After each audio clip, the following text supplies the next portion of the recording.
Okay. Okay. Awesome. Hi, it says Abish Mora. Are you Camille or? No, I am Abish. Yeah, I just got Okay. added to the group yesterday. So. Oh, you yeah. did. Oh, okay. Okay. Good to know. Awesome. All right. So we're gonna get started then. How do we want to do this? Do we want to one of us each answer a question, or I guess we can just all talk about it, right? That should work. Shall we have Anna start with the prayer? She was just about to give prayer before. Sorry. Abish got on. Sorry. No worries. I'm sorry. Okay. Correct. Our dear Heavenly Father, we thank you for this day. We thank you for the opportunity to have this meeting, for the many blessings we have received. We are so grateful for our families and for the gospel in our life. We ask thy protection and thy help to overcome our challenges, to accomplish or fulfill our goals. We say these things in the name of Jesus Christ. Amen. Amen. Thank you. And then I think another thing, she just wanted us to take the roll, right? And that's what I heard. So I was supposed to stay here. Should we take the roll? That's what she said, I think, on the paper. So Yeah. okay. Well, I don't know, how should I do that? So, Joni, are you supposed to write out the summary, or you're just supposed to kind of summarize it? I think while you guys are speaking, I'm just going to write some highlights down, and it sounds like at the very end, I will just kind of go over our highlights. And then I did find a quote from our reading that I'll also end with too. So that's kind of what I understood. I would like that because, like I said, mine comes up as WNWT laptop instead of my name until I figure out what to do with that. So. Okay, awesome. So we have Ana Maldonado here. We have Jolene Gerhardt. We have Avish Mora. We have Joni, and sorry, your last name here. Riggs. Johnny Riggs and Maria Solis. And we have Abish Mora also. Yes, I said Abish Mora. Okay, perfect. Okay, so, and Anna's the one who's going to submit the recorded meeting to the discussion board. Okay. Yes, I do. Yes. Great. Awesome. Okay. So and then one last thing, also for these questions, we're not supposed to write them anywhere else, right? Just discuss. Right. Yeah, just know, right? Okay, perfect. Okay, so we're going to go on with question number 1 then. It says, what doctrine did Elder Christofferson share that explains why marriage is between a man and a woman? So if you have any insights, you can just share them. Feel free and welcome. Okay. Sorry, just looking at my notes. Okay. You watch so much stuff from so many different, all my classes are all kind of very similar, so they get mixed up. Can I? Okay. I took a note. It says marriage is more than your love for each other. In your love, you see only your two selves in the world. But in marriage, you are linked in the chain of the generations. Love comes from you, but marriage from above, from God. I really like it, that quote, because people can say a lot of things about marriage, but marriage is a sacred institution ordained by God. So Elder Christofferson remind us the importance to remember that. Remember that even when things become weird with the laws, but we have to remember that marriage has a solemn purpose in our life and is part of God's plan for his children. Absolutely. Yeah, I agree with you, Anna. I really love that quote too. And then right here on the bottom, I think it's similar to what you said. It says, so love comes from you, but marriage from above, from God. Right, and that's what, sorry. Is that what she said? Yeah. Well, and that's what I was going to say on there is that he said, love it. Our marriage is not a human invention. It's from God. That's the one that stood out to me. Like, it's not something that just we made up. It was God. So Yeah. And I think after reading the book, the Overrule book, chapter 1, it just made all sense because, right here from Brother Elder Todd Christopher, we're seeing the spiritual side, but then from this other book, we're seeing secular side of things. At the same time, he adds a little spiritual things in it, but it made more sense. If we really want to talk about marriage, then we need to know what really that means and then go back all the way to the beginning. Mm-hmm. To like I agree. Aristotle. Is that how you say Aristotle? How do you say that? Yeah, there you go. Yes. Back to him, I guess I said. Mm-hmm. Yeah, he had his 3, like, what is society, the things you look for society. Yeah, that textbook we have, I'm excited. I loved it. There was some fantastic information.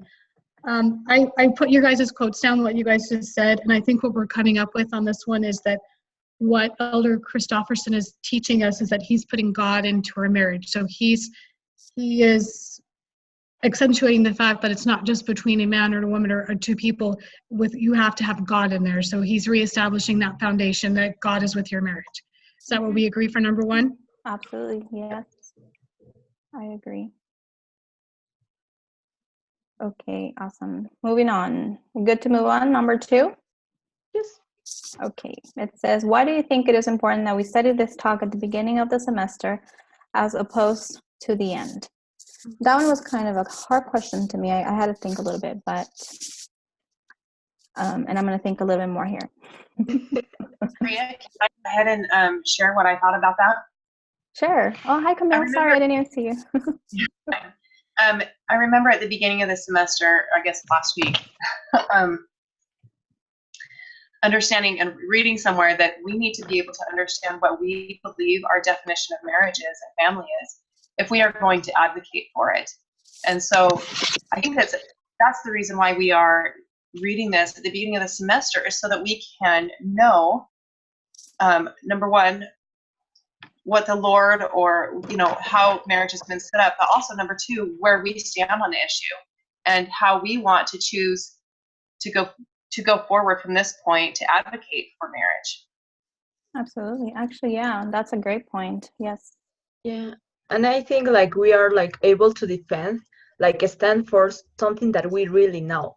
We cannot stand for something that we read once or we heard about. It's like we need to be sure about what we stand for. So I think like by studying this at the beginning of the semester, we are establishing like a foundation there, like something that we can rely on. Yes. Yeah. That makes sense. It's like to have the right principle in the beginning. If we start wrong, we are going to go wrong. If we start right, we are going to start continue right. Yeah, I think did Elder Christofferson said that on his okay. That makes a lot of sense. Yes. Okay. Awesome. Any other insights on that? It sounds like we're kind of saying that this is the precedence that kind of sets the foundation for our class. And I liked what Camille said about by defining our views, we now can advocate our views. Is that what we agree on that one? Yes. Great answer. Perfect. All right. Okay, we're moving on then to number 3. It says, how well do you think that the average Latter-day Saint, this is Stetson and there, but understands the doctrine of the why of the family? In my opinion, I think that, the LDS Church does a really good job for advocating for families, at least in a spiritual setting. And I think that all of us know that everything that we do at the church is related to families and marriage mostly. So I think as LDS, most of us at least do know the importance of it. So Maria, can I ask you a question? Can you give a percentage to what most of us is? Yeah, I know, most of it. Yeah, that would be hard to think. But like, for example, if I kind of put that on the setting in my church, I think, or like in the ward that I go to, I would say At least 70%. But maybe we don't really understand the exact why. You know, we have a base of why we're there, but we don't really understand the exact why. And that includes me too. So I would say 70% maybe, just to give a little percentage. That helps me because my original thought was about maybe 70%, and that's kind of a high estimate because I'm thinking about all the non-members, or no, not scratch that, back up. Those who have been baptized who no longer attend. I don't know that they understand, and I think that honestly, the people who come in our congregation, it's probably likely to be about 70%. So you think about that percentage and how it probably would drop it down to maybe 50% of the people who might really understand perhaps the why of families. I have learned so much through my studies in marriage and family studies at BYU Idaho, and I didn't realize that there was so much lacking in my knowledge prior to this. And so the fact of the matter is if I am still learning so much, then there's likely a lot of people who don't quite understand that why, just as I did. I totally agree. I think like 70 is like the hope, but I would agree with you that I think that maybe half of us really don't know, you know, what exactly family is. Because you have to understand, like, you know, like you're saying in your class, you're learning a lot. I'm doing the marriage and families too, and I'm about to graduate in 10 months, and I feel like I've learned a lot, but there's so much more that I still need to learn. And I will even put myself in the 60-70%. I don't think I will ever reach the 100% because that's just Heavenly Father, right? Knowing exactly what our plan is. But. I think most of people know about the importance of the family, but not much know why the family is important in God's plan. It's like to say, I know I have to do this, but they really don't know why it's important and why is fundamental to achieve our success. And this is the reason because many people in the church find out really difficult to keep the God's commandments. Because they really don't know why it's important to do that. They know the doctrine, they know the principles, but they didn't know why it's important to obey. Okay. That was really great. Yeah. Just if we want to look at statistics, though, I believe now divorce rates among society in the United States of America is well over 50%. And I know the church is writing around 30 or a little higher than 30. Those are some of the last things that I've read. It changes so quick. So we're still a little bit under the statistics, but for number 3, if I was going to sum it up, I love what Anna said. Most people know that the family, marriage and family are important, but they do not understand the whys. Right. No, I like that. And I think also the why includes the plan of salvation, right? Because I'm still not 100% knowledgeable about that. So well, that's what I thought was so interesting reading that book that we're reading about, because I think it's so interesting to see not only the church aspect of it, of the why of the family, but the societal aspect of the why of the family. You know, that first chapter just really opened up my eyes of why it is so important, you know, marriage. And I guess marriage starts with family, right? So yeah, it's interesting to think, you know, our religion is based on family values, you know, to think about how much then all that has been lost throughout society. Yes, I agree. Great insights on that. Okay, should we move on then? Number 4. Okay, it says, using doctrine, how would you articulate to a fellow Latter-day Saint, I am in favor of marriage between a man and a woman because... I would say that I'm in favor of marriage between a man and a woman because it is essential to eternal families and eternal life. And then because here on earth, it is essential for a well-rounded family, including children. That's like my short answer would be in that. Yeah, I feel like it pretty summarized it. Yeah.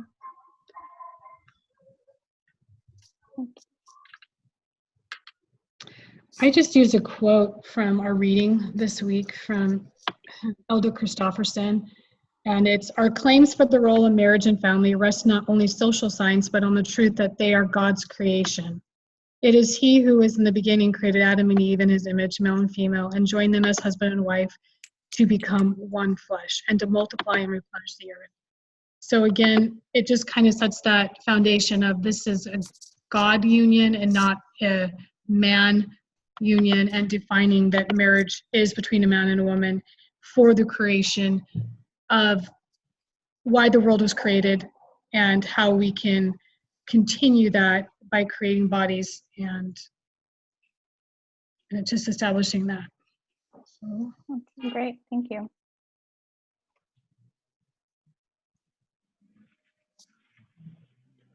When I think of the doctrine that we're going to, you've got to think about what are some of the essential doctrines of the church. And I don't know how many of you have taught seminary, but last year I had the opportunity to do so. And it goes back to, the 10 basic doctrines that we're teaching about, or, 12, I can't remember them all, but a lot of them go back to, I just love that we can go straight back to a specific doctrine, which it could be, like the doctrine of the atonement, the doctrine of Jesus Christ, or maybe the doctrine of even the creation, and God the Father. And I love the fact that if I want to back up and consider, like in question 4, using doctrine, how would you articulate to a fellow Latter-day Saint, I am in favor of marriage between a man and a woman because just as somebody has stated already, God is our creator. He knows who we are. Because He created us, He knows how we operate best, and He knows what will make us happiest. And it is through marriage that He knows, because He's created marriage, that we will be happiest and be most successful in life. Does it mean that we won't be successful? We could be successful in life, but through life, we can be happiest if we follow how Heavenly Father has created us, the plan that He's created us for us to follow, because He is our creator. He knows how we operate best. Yes. that's really good. Did you want me to sum up our thoughts on this real quick? Go ahead. We have basically our claims for the role of marriage and family rest not on social science, but on the truth that they are God's creation. And then, like Camilla was saying, God is our creator. It was the plan from the very beginning, and it still is the plan. So no matter what society does or changes or redefines, it's still God's will, God's plan. Yes, absolutely, that's great. Alrighty, let's move on to number 5. It says, does our Father in heaven discriminate by not acknowledging those who are in the family that does not fit perfectly with this document? Why or why not? How does the new normal fit into the Lord's plan for all of His children, not just those who are LDS? Doesn't He love all of His children? He loves all His children, and He doesn't discriminate. But He definitely wants us to walk in the light. He wants us to really understand His purpose, and I think that's marriage and family. Short answer. I have a quote from President Hinckley from the Stand Strong Against the Wiles of the World. And I like this quote because he not only gives our doctrine, but he does express love. And he says, there are those who would have us believe in the validity of what they choose to call same-sex marriage. Our hearts reach out to those who struggle with feelings of same gender.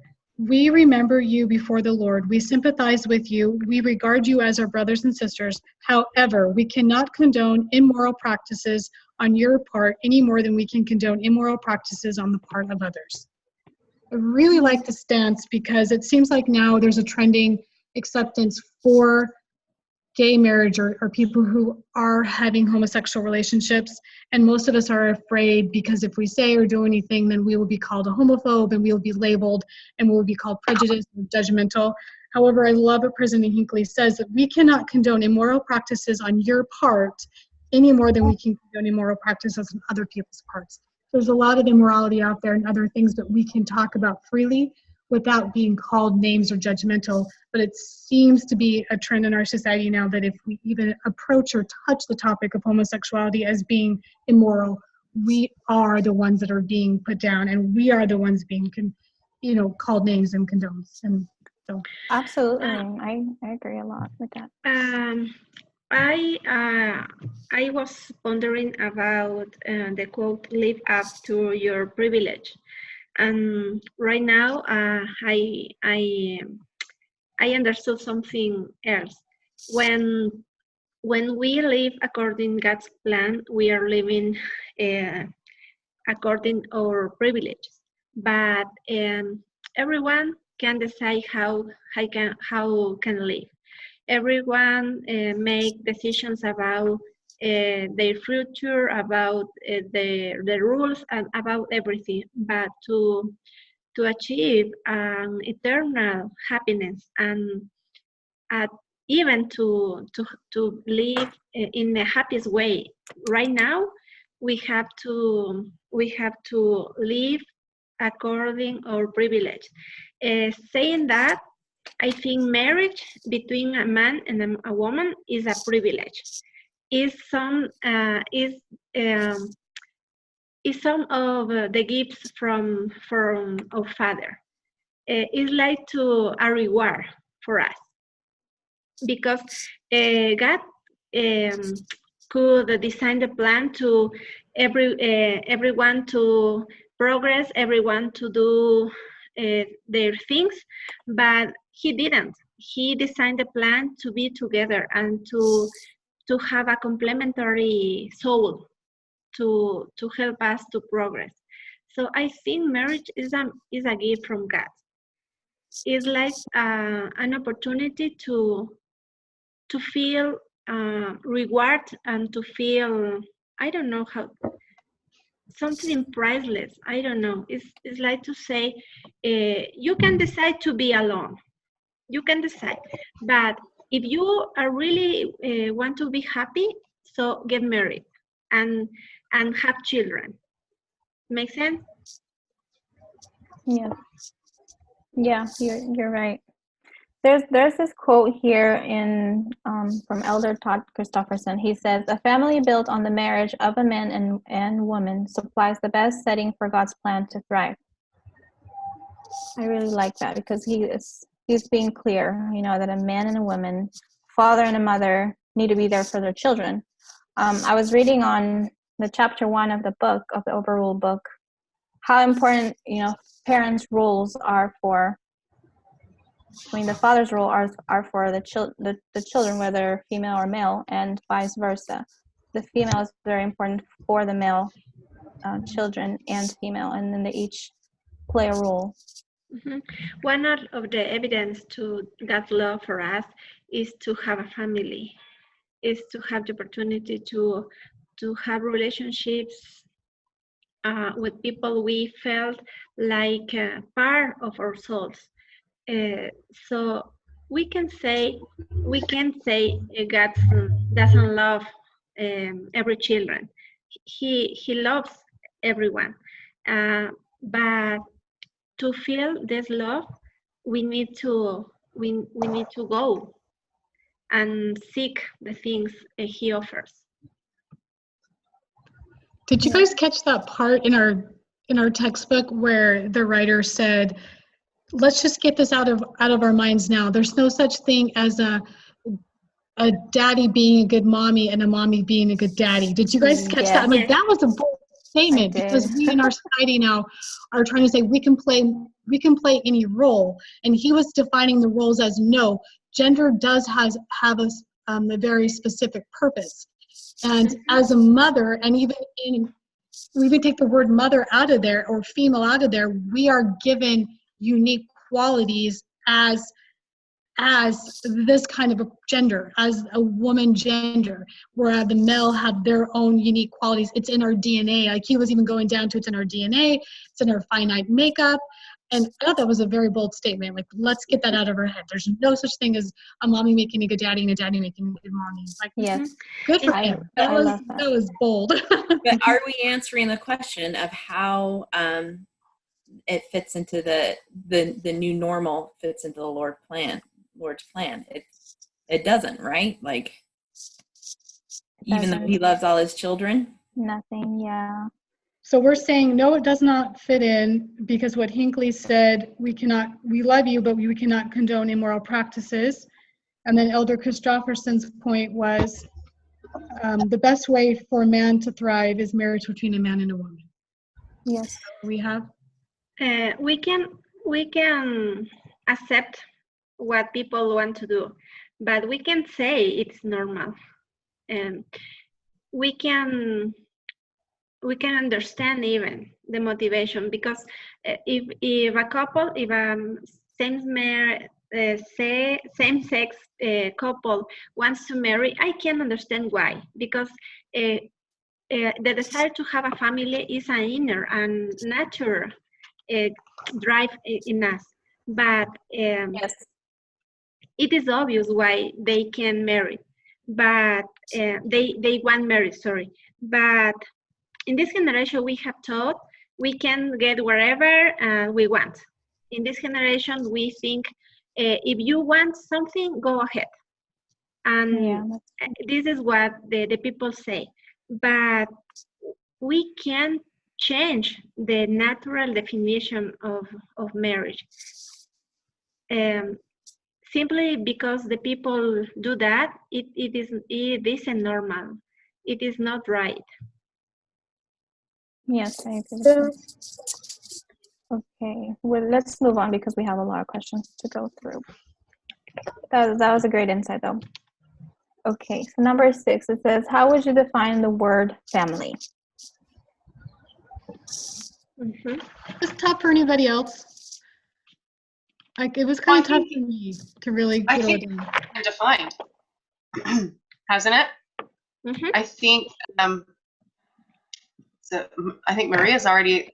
She used a quote earlier that defined it, and everybody agreed to it.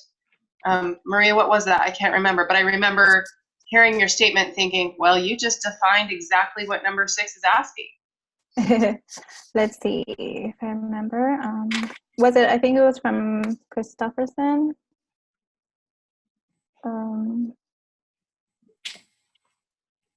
I think it was. I don't remember exactly what I said, but it's answered. Just kidding. It was something with husband and a wife, and instigate a family, and that's how God's plan was. And so, truly, it's difficult because we have children who are being born into, same-sex couples, or parents who are single parents, or mothers who move forward choosing intentionally to have a child without a father. And that's painful. Or like a grandmother who's raising her grandchildren. You have all those different makeups of what a family could look like, and it's difficult to know, like, if we wanted to really define what the word family is, does that mean all of those people are by the wayside? I mean, I love going back to, I struggled, yeah. it's difficult. This is the part that I do have to struggle as well. And I went back to the proclamation, and I really appreciated reading at the very beginning. It says, all human beings, male and female, are created in the image of God. Each is a beloved spirit son or daughter of heavenly parents. And as such, each has a divine nature and destiny. And that's just where I cut it. Heavenly Father is our Father. We have heavenly parents. So if we want to define family, we could go back to the doctrine of our Creator and remember that we are all a part of a giant family, because we each have a divine nature and a divine destiny. And a lot of children don't have the agency to be born into a family. They, a nuclear, maybe we should say that. Yeah. Our idea of a traditional nucleus, yeah. Yeah, that's what I was thinking, Camille, too, is I actually do a lot of work with children in life skills in school, and so they come from group homes and foster care systems. And so, like you were saying, they don't go by the wayside because it wasn't their choice. And I loved how you turned back to the family proclamation, because I had to lean back on that. That one piece of paper has been the answer to so many questions in my life. But just like you were saying, Camille, like I like where it goes, and it just says the family is ordained by God. So going back to our Creator means that we are all in His family and we are ordained His. So for those who can't, like Camille was saying, who can't choose for themselves, they can choose otherwise, either in this life to accept it or in the next. So Yeah. And I think I found what I said first. I think it was the family built on the marriage of a man and a woman supplies the best setting for God's plan to thrive. Is that what it was? Yeah. That was it. Perfect. I was like, I'm gonna find it. All right. Awesome. Good insights on that one. All right, let's move on. Number 7. It says, it has taken mankind thousands of years to finally step away from the archaic definitions of the traditional family and not only accept, but embrace new structures of families. Why is that? And why do you think it is happening now? Now, what's the meaning of archaic? Archaic? It's old. Super old. like all these things are like old fashioned. Like you're so old, Mom. Walking uphill both ways in the snow, like that didn't happen. Okay. Thanks. I think that testifies to the truthfulness of the traditional family, that it's taken thousands of years for that to break apart, because it is so true. And that now, as we see, where they're saying since 2008 on, it's been almost in cyber speed of, or I can't remember the quote, but of how quickly they've been able to break apart the traditional family because of that. I think that it has taken the thousands of years just to kind of chip away at it slowly, at it, one little piece at a time is kind of what I was thinking about, if that makes sense. Yeah. And like from your comment, it kind of came into my mind about how Satan works, right? He doesn't work just from one day to another to change our mindset. He's doing this little by little, and so that it can all seem natural, but he's right that it something just like that slowly creeps up on us. But and I think it was Abish who's talking about the foundation. We have to have this foundation of a family, and that they are just chipping away at the foundation to where finally it almost feels like our foundation's cracked, right? That we don't have this foundation of a family anymore, of the traditional family. Yes, that's true. So if I was summing up number 7 from what everybody's saying, it's basically you guys are saying that Satan is trying to convince us that God's views are archaic and outdated. Yes, absolutely. Great. All right. So I love the fact that Jolene stated, referencing the foundation. He's chipping away at the foundation of what has been had such a long legacy, maybe so long lasting, and now it's starting to crumble. Yes. That's why we have a work, ladies, to continue families, right? All right, let's move on to number 8.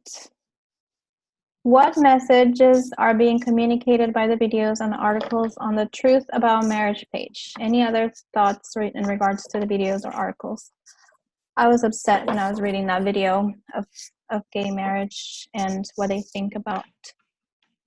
I really did not like one of the people there that said, if it doesn't apply to you, then why should you care?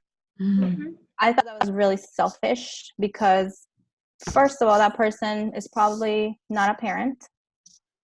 Not to judge, but I think that person does not have a child, because everything we do, affects one person or the other or a whole community, and we need to realize that.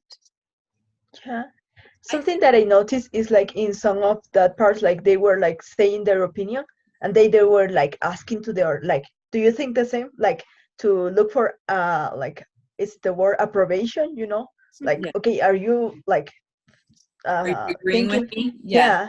And I was like, that's for me, it was like very kind of like interesting how maybe it's just an idea they have, and they are still are looking for like approbation, you know. Yes, you're right. I saw that too. As some of them were talking to each other, they were like, okay, are you sure? Kind of like they were unsure of the answer. You can see by their body language too. Some of them were like, okay, is this real? Is this not? I think that it was interesting too, though. I think, like, as Anna was saying, you know, that she can understand why they want to be married. You know, people with same-sex attraction, it's just the natural,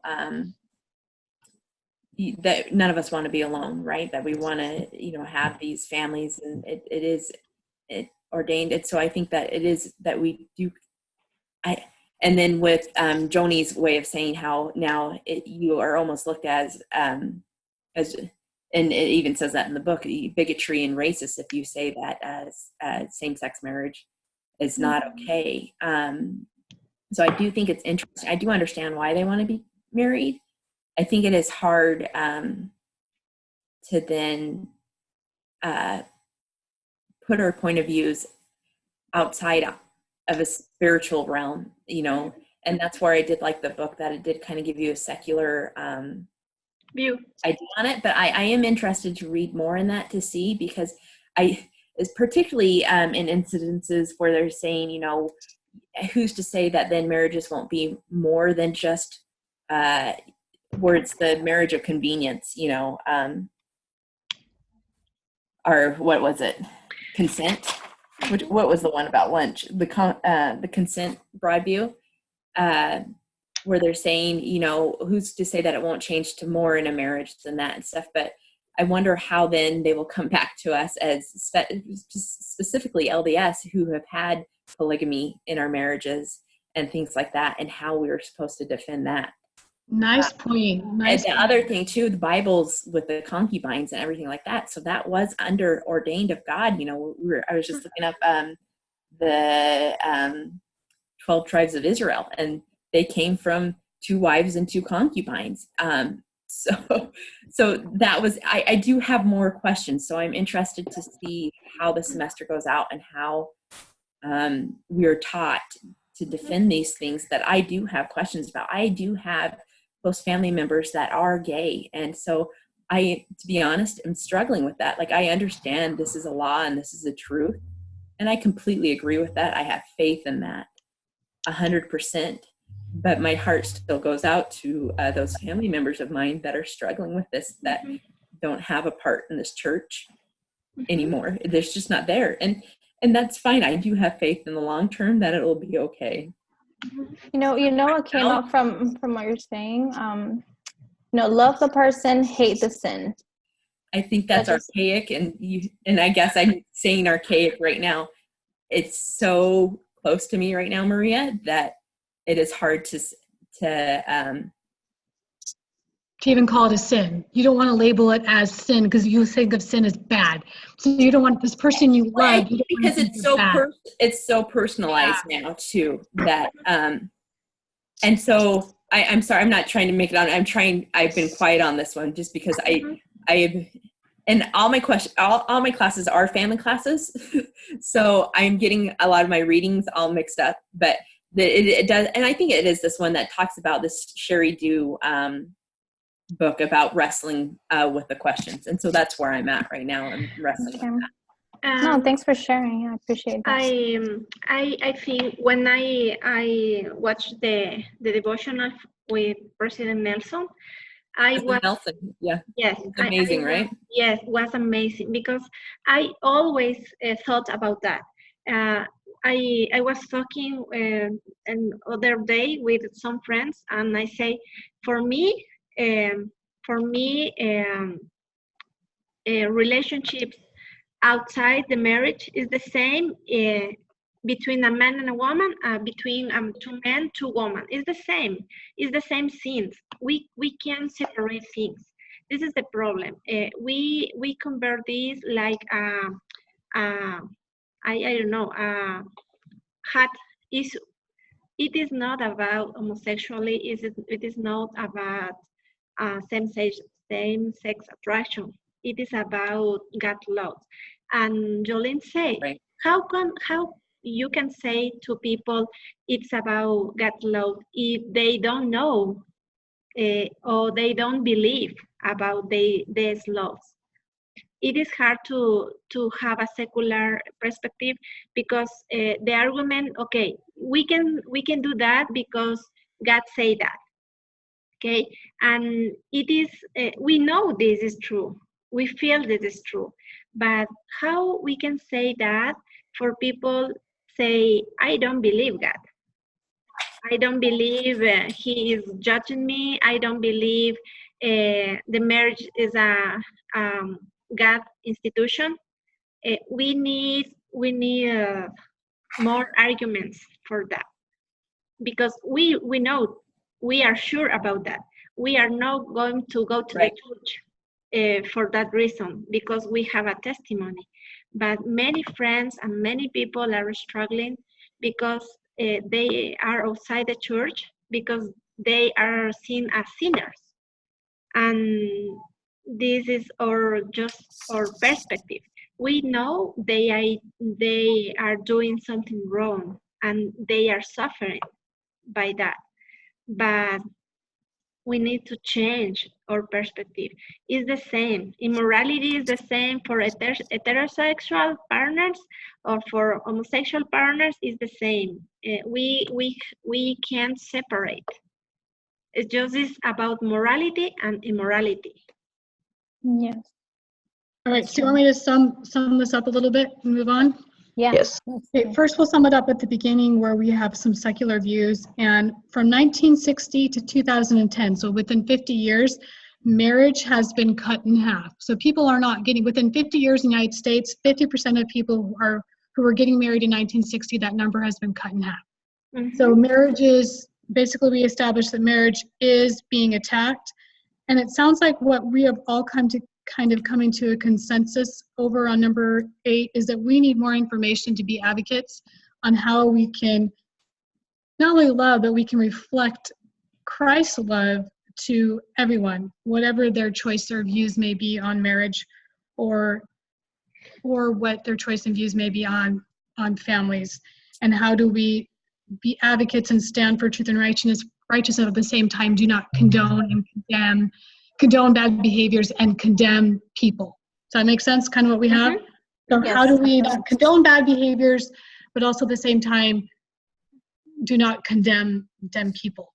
Mm-hmm. Yes. It's a hard one, because I do have a man in our ward, love him. He comes to church every Sunday. He's a homosexual, and he actually got divorced from his wife. We're actually really good friends. Nicest guy in the world, and he knows it's a beautiful story. It's a great story. So we all have our trials, right? Some of them are more obvious than others. Yeah, absolutely. Okay, so thanks for sharing, that was amazing. Okay, so we have about another 10, 12 minutes. So we could either just continue or we can choose one of these ones here or like 2 more questions to answer because there's still a few more left. Should we do the government? I think that's really important. Let's do that one and then maybe we can choose another one. And the government, it actually can be 9, 10, and almost 9 and 10 can be both government. We can kind of sum them up both up. All together. Okay. So what is the government's role in doing all of this? And why is the government interested in the marital union in the first place? You'll learn more in depth what the government's role is supporting children and families later in the semester. Because it is interested because, once there's a father and a mother, they know that they're going to take care of their children and their family. So it means it's less money for welfare, things like that. And I think that's the main part of it. But because I honestly don't think that the government has our back, has families' backs, because of all of these things that, they've been accepting abortion and things like that. I think it's more on their side, which is trying to spend less money.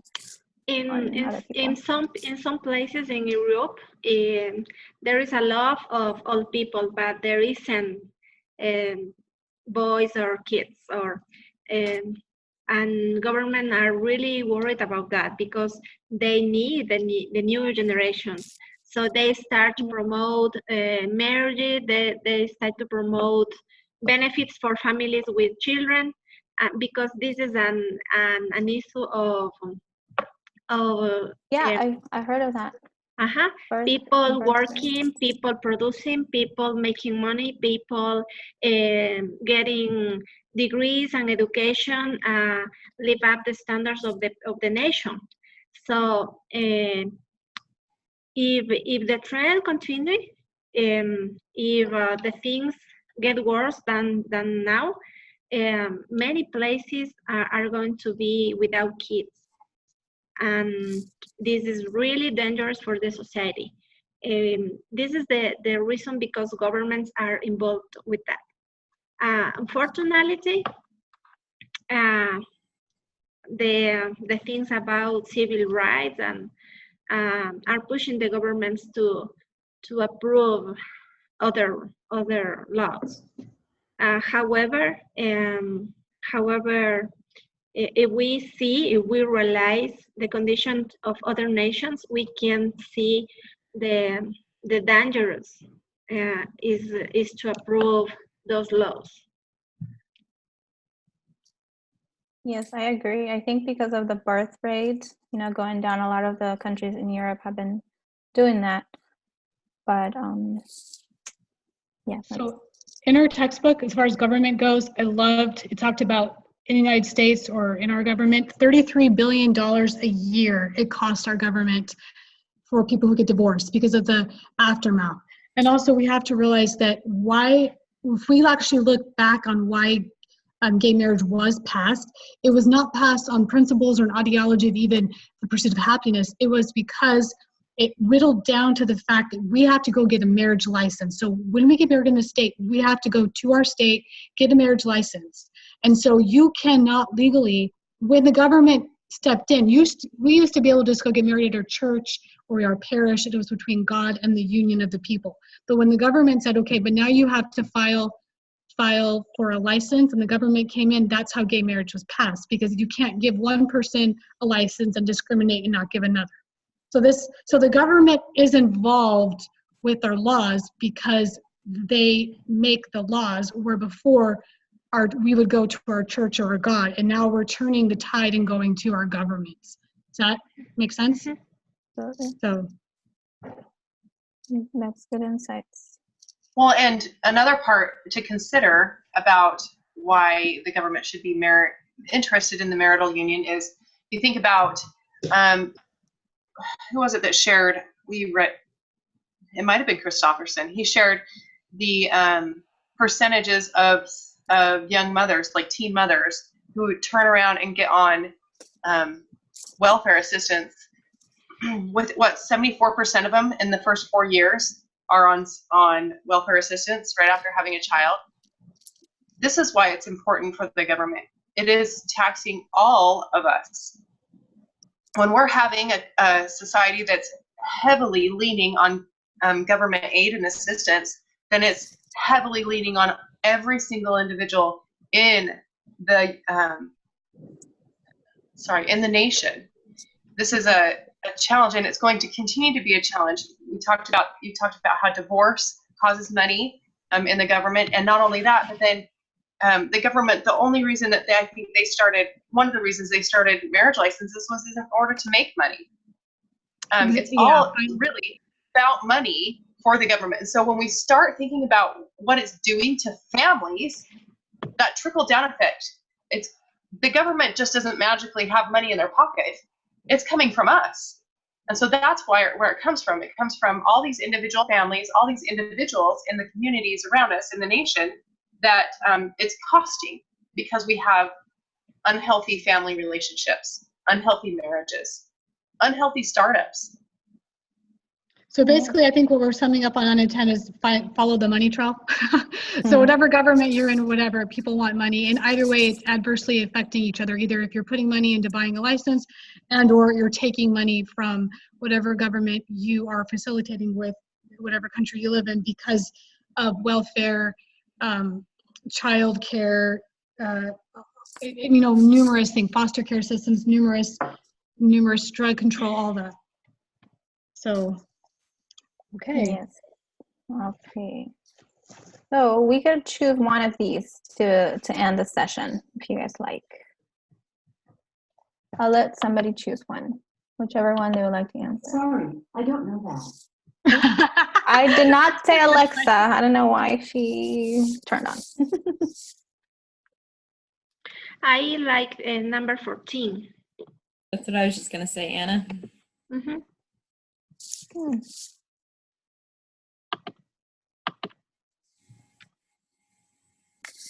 It's all about me. Yeah, it's a really good question.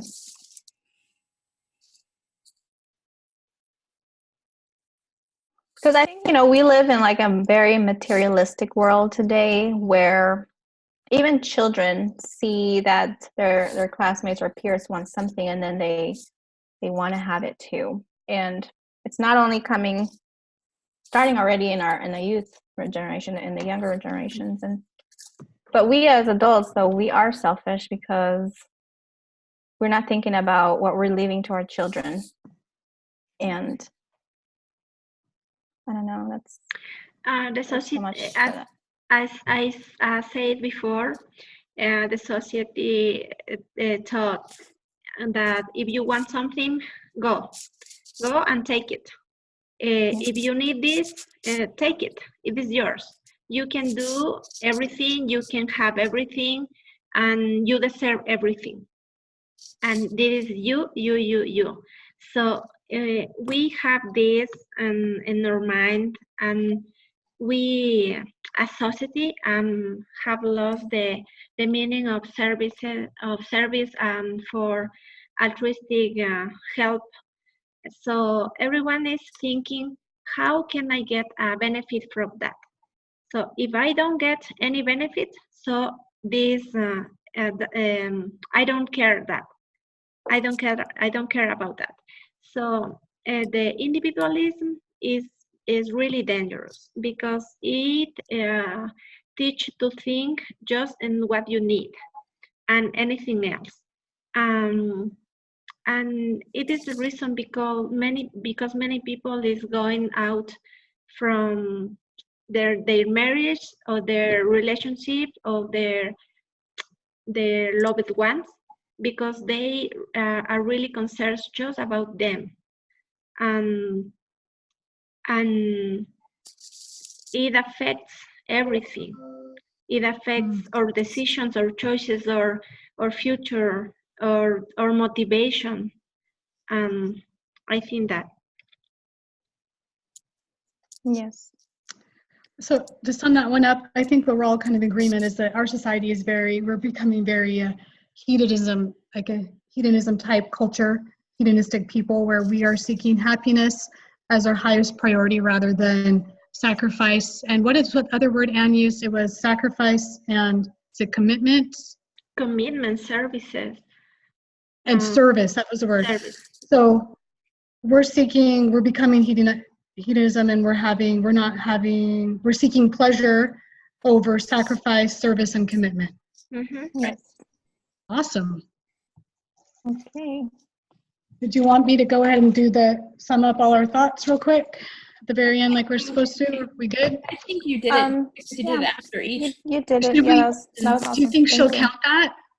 Yeah. I think I thought that was so, right? more beneficial to me that we said it at the end instead of like doing it whatever you want though, Joni. I mean, I think we should. Oh, sorry. Go ahead. No, go ahead. No, I was just thinking that even though you have to only post the link, it would be great maybe if you send her what you wrote too, if you like, or maybe post it here for all of us. I think that'd be great for all of us to keep. You want me to kind of just sum it up and post it for everybody? That'll be great. Okay. Yeah, if you can. Let's not make it go to waste. Yeah, I'll get on that with everything. That'd be great. Yeah, I think we should do that just for all of us. Yeah. Our notes, right?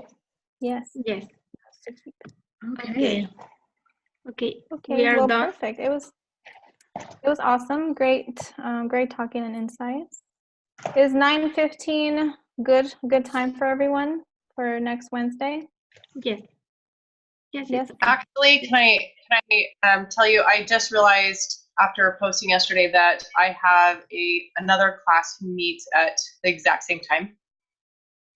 Okay. So if we could bump it like 45 minutes or something to 10, is that possible? I am okay with that. I don't know everyone else is. At what time? Repeat, please. 10? 10 a.m. Yeah. Could we meet at 10 a.m. instead of 9:15? Okay. For me, it's okay. It works. Everyone I'll have to get back to agree? you on that.